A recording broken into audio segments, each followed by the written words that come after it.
Good Monday afternoon, everyone. After a cool weekend, we're off to a similarly cool start here on this Monday. Do we see our temperatures rise at all over the next few hours? We'll have a check of your forecast here in just a bit. Next at noon, Secret Service agents fire at suspects right here in Georgetown. What we know about the investigation this afternoon and its big ties to the Biden family. I am running to serve all Virginians in every community across our Commonwealth. Running for governor in Virginia, Congresswoman Abigail Spanberger is throwing her hat into the ring. You're watching the station covering all of the DMV. This is DC News Now. Monday afternoon. Thank you for joining us for DC News Now at noon. I'm Ben Dennis, in for Mark Hall. Right now, the U.S. Secret Service is investigating after an agent shot at a suspect allegedly trying to break into one of their cars in Georgetown. It happened as agents were on security detail for President Biden's granddaughter, Naomi. That's where we find DC News Now's Randy Bass. Randy, what are we learning this afternoon?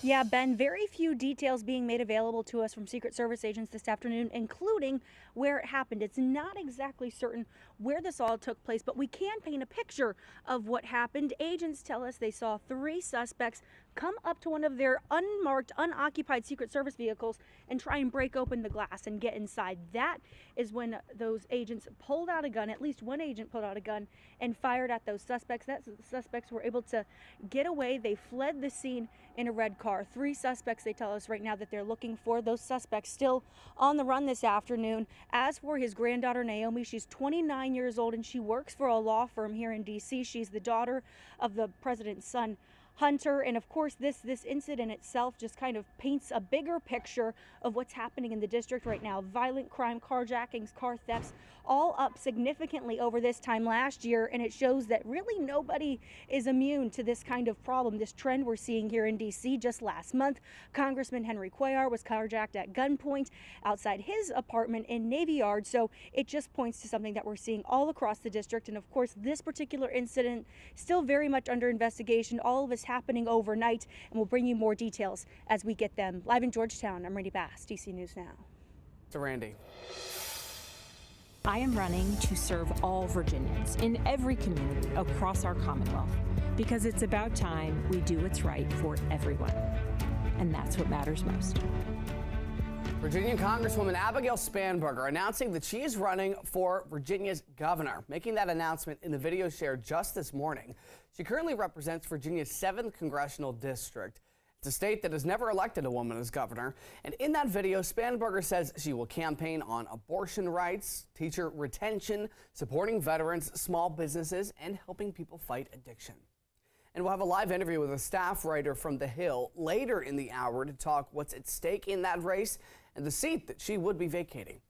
Meteorologist Damon Matson joins us right now with the latest check on the forecast. Damon, the fall is on full display. Those temps got really cold last night. That's right, Ben. Yeah, chilly as we start out this new work week here. And it was that way at the end of this past weekend as well. Classic fall weather on your Saturday and Sunday. That's carrying over now, of course. Let's check out those temperatures where we started at this morning. Some very cold temperatures in places like Manassas at 23 degrees. Martinsburg started out at 24 earlier this morning. We saw more of those 20s as you went west, but even off to the east, D.C., just a few degrees above that freezing mark. No question, a frosty beginning to this Monday. And really, we haven't warmed up too much since then. We're noticing temperatures now into the low 50s across northern Virginia into D.C. and southern Maryland there. Mid to upper 40s as you go north toward the I-70 corridor across western Maryland and the eastern panhandle. So certainly still cool, and it looks like we're going to stay that way as we move on throughout the day. That's even despite having high pressure right nearby, giving us very sunny skies. There is, though, another cold front that is approaching from the west. Notice there's not any precipitation to go along with this, but this front will be crossing through later on today, going into your Monday night. And like we just saw on that satellite and radar picture, no interruption to these clear skies. Even with that cold front approaching, we'll stay very sunny the rest of the afternoon. We should see temperatures topping out in the 50s. And even as we go into the overnight hours, it is going to remain clear. Now, that cold front, since it's not bringing any precipitation, what impact could it have with our weather conditions as we roll on into your Monday night and over into your Tuesday? We'll have a full check of your forecast coming up here in just a bit. To cover indeed. Thank you, Damon. Turning now, a D.C. police officer is accused of driving under the influence and interfering with a traffic stop involving his girlfriend. Officers say that he was trying to obstruct other officers from arresting her. Our Liberty Zabala brings us up to speed from police headquarters.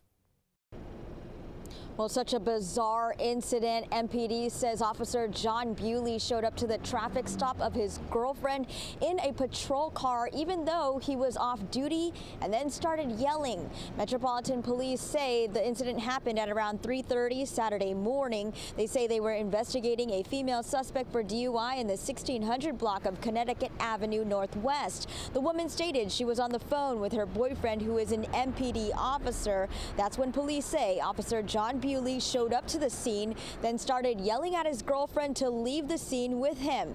Other officers told him to stay away. They placed him in handcuffs. That's when officers noticed a strong odor of alcohol and asked Bewley to take a field sobriety test, but he refused.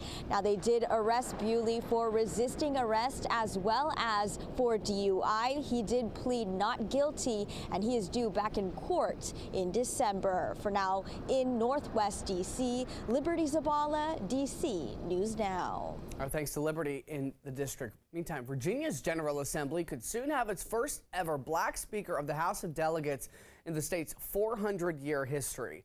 This comes after Democrats managed to flip control of the state house in last week's election. Delegate Don Scott was unanimously elected by the House Democratic Caucus for the Speaker role.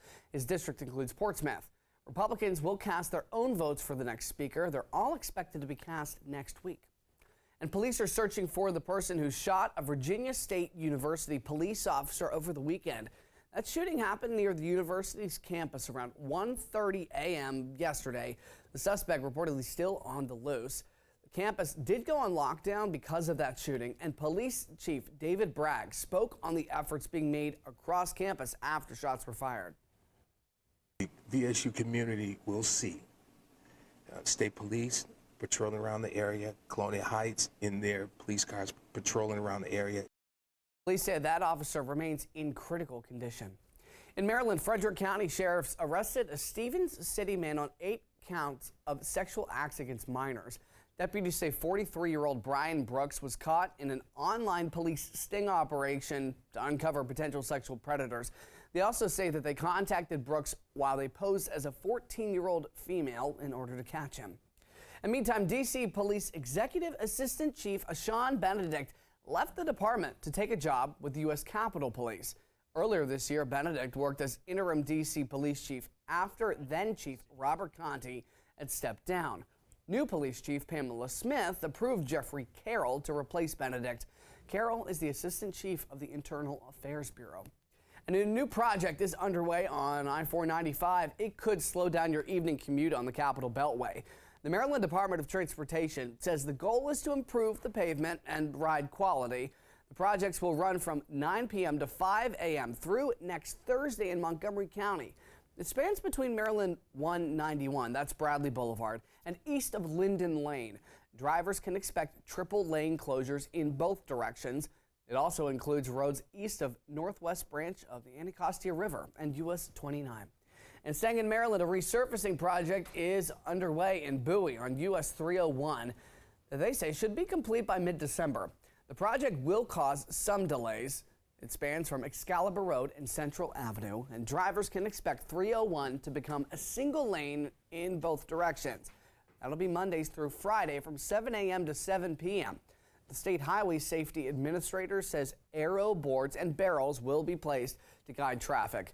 And the administration is asking drivers to allow for extra driving time and to drive slowly in the work zones. And tomorrow, the Jewish Federation of Greater Washington is set to hold a march on the National Mall. You could see some road closures there. Metro says there will be no car traffic starting at 6 a.m. and lasting until 6 p.m. tomorrow in the following areas: 3rd Street Northwest to Independence Avenue Southwest, Madison Drive to 14th Street in Northwest, and Jefferson Drive to 14th Street Southwest, Maryland Avenue to 3rd Street Southwest. Police say the 12th Street Tunnel will also be closed. And in West Virginia, one dog at Jefferson County Animal Control is still searching for her forever family. Josie was returned at the shelter just last week. She spent 16 long months at the shelter before she was adopted. She was not able to deal with the high-stress environment of her family, and they did bring her back. Employees say it broke their hearts, and Josie is showing signs of depression after her return. They're looking for a loving, quiet family to take in what they say is their sweetest, snuggling resident. Best of luck for Josie. Turning to your coverage of your Commanders, DC suffered a crushing loss at the Seattle Seahawks just yesterday. Despite an impressive drive to tie the game with less than a minute left, the Seahawks marched down the field to kick a game-winning field goal as time expired. Washington put together a strong offensive performance, however. Quarterback Sam Howell threw for more than 300 yards and 3 touchdowns, while running back Brian Robinson Jr. had picked up more than 150 yards.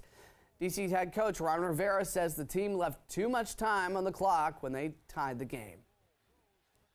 In talking and trying to get a feel for it, the biggest thing that you get concerned with is how much time was left. Because again, when they don't have consequences, now the opportunity to move the ball down comes into play. You know what I'm saying? Because they had 2 timeouts left. So again, it was one of those things that I liked our chances going into overtime. I liked the way that we moved the ball. You know, we found a couple things that we felt we could exploit, and we did. And the loss drops the Commanders to 4-6 on the season. They currently trail the Minnesota Vikings by 2 games for the final NFC playoff spot.